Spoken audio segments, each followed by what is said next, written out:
தமிழகத்துடன் இணைந்து செயலாற்ற மத்திய அரசு தயாராக உள்ளதை எடுத்துக்காட்டும் விதமாகவே முதலமைச்சர் ஜெயலலிதாவுடன் மத்திய அமைச்சர்களின் சந்திப்பு அமைந்ததாக மத்திய இணையமைச்சர் பொன் ராதாகிருஷ்ணன் தெரிவித்துள்ளார். இது தொடர்பாக அவருடன் எமது டெல்லி செய்தியாளர் லோகநாதன் நடத்திய நேர்காணல். தமிழக முதலமைச்சரை பாரதிய ஜனதா கட்சியை சேர்ந்த மூன்று மத்திய அமைச்சர்களும் சந்தித்து பேசியிருக்கிறீர்கள். இந்த சந்திப்பின் பொழுது தேசிய ஜனநாயக கூட்டணிக்கு அதிமுக குறிப்பாக மாநிலங்களவையில் ஆதரவு அளிக்க வேண்டும் என்ற ஒரு கோரிக்கை ஏதேனும் முன்வைக்கப்பட்டது?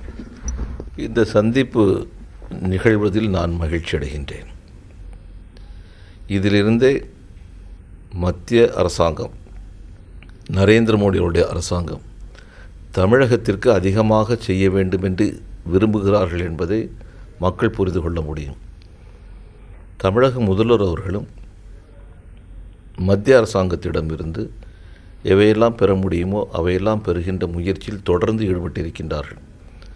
ஆகவே மத்திய அமைச்சராக இருந்தாலும் கூட நாம் சார்ந்திருக்கக்கூடிய தமிழகத்திற்கு எவையெல்லாம் செய்ய முடியுமோ அவையெல்லாம் தமிழக அரசோடு சேர்ந்து செய்வதற்கு நாங்களும் கடமைப்பட்டிருக்கின்றோம் என்பதை தெரிவிப்பதற்காகத்தான் என்னுடைய சந்திப்பும் என்னுடைய சக அமைச்சருடைய சந்திப்பும் நிகழ்ந்திருக்கிறது.